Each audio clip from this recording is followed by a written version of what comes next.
mata, 'yan mata.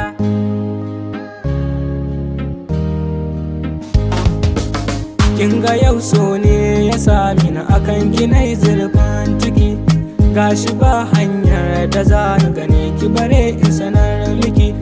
Ga wasiƙata da na yi a cikinta ne na sanar miki, sai ki karɓa ki na amkin gaba ni ba raki.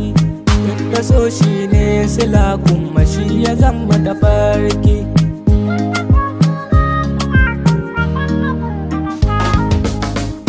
Ashe dai zuciya ce ta mai da so cuta, ta sa ya fada cikin jikinka ya ringa ma wauta, ya ringa yi maka kawa don ka ringa mai bauta.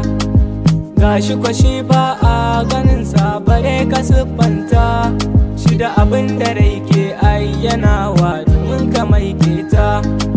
Nima ina son ki a kullum kina cikin raina, kina zuwa min ne a sa'in cikin mafarkina. Mukan yi taɗi ni da ke irin na so ƙauna, ke bani labarin gini kuma na baki sirrina.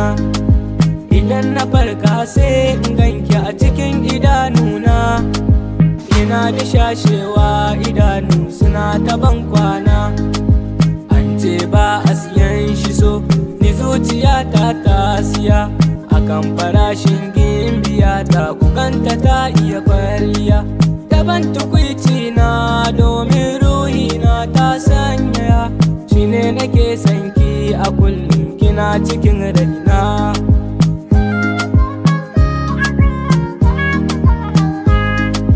Kina cikin raina, kina a raina 'yar makaranta.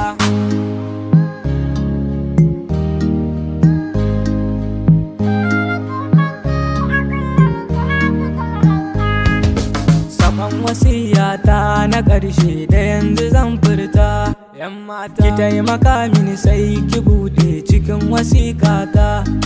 Akwai magana babba in kin ganta sai ki ɓoye ta, sirri na ni da ke dan Allah kar ki furta ta. Idan ina raye ki daure ki bana amsa ta, idan kwana mutu sai ki kai min har cikin kabari na.